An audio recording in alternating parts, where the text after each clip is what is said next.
Scalpel of Truth is presented for educational and entertainment purposes only. Leisa Krauss is a profit strategist and business consultant. She is not a licensed therapist, HR professional, attorney, or your mom. Strategies discussed are based on her extensive experience in the medical aesthetics industry and are not medical, legal, or financial advice.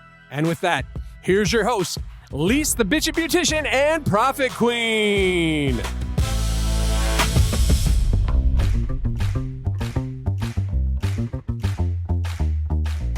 Welcome back to the Scalpel of Truth podcast, where we talk about the business of medical aesthetics without the fluff, the bullshit, or pretending that owning a beautiful clinic automatically means you're running a beautiful practice. Today, I'm talking about something I spend a ridiculous amount of time consulting on, and that is team performance. More specifically, though, it's what does a high-performing medical aesthetic team actually look like?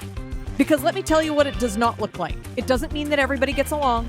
It doesn't mean that you have Friday lunches and a group chat full of heart emojis. It doesn't even mean that you've hired a superstar injector with 40,000 Instagram followers.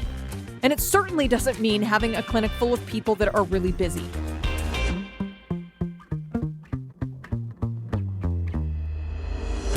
A group of talented people does not automatically create a high-performing team.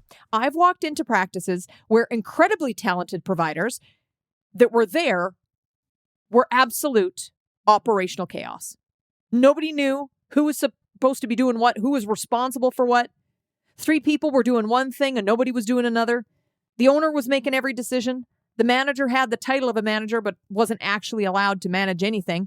The front desk thought the estheticians were doing the follow-up and the estheticians thought the front desk was doing it.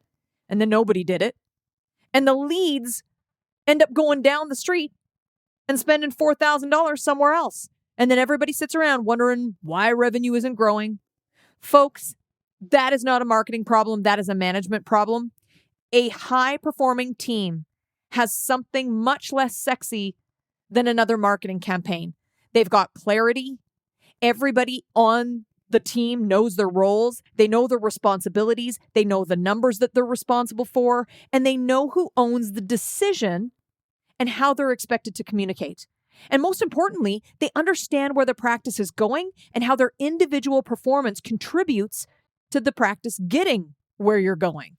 And that's what I'm breaking down today in the VIP portion of this episode. So that is Club Bachacho. We are going to be talking about the 5 characteristics of high-performing teams. I'm going over clear roles and responsibilities for your team, strong communication systems, decision-making authority, a culture of continuous improvement, and alignment with your practice's vision and values. But we're going to go much deeper than theory. I'm giving my VIP bachachos that are members of the paid portion of this podcast the practical and tactical version. So what should your receptionist own? What should your manager own? What should your injector be accountable for? What KPIs should people know? When does an employee make decisions themselves and when should they come to management?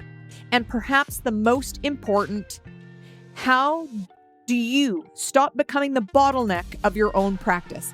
Because if every discount, upset patient, schedule change, refund, event decision, staff issue, and toilet paper emergency requires you as the clinic owner, congratulations.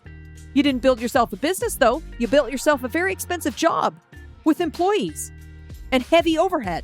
So today we're going to fix that. If you're listening to this general episode and you're thinking, holy shit, that's my practice, that's my clinic right there that she's talking about, then I want to invite you to come behind the velvet rope.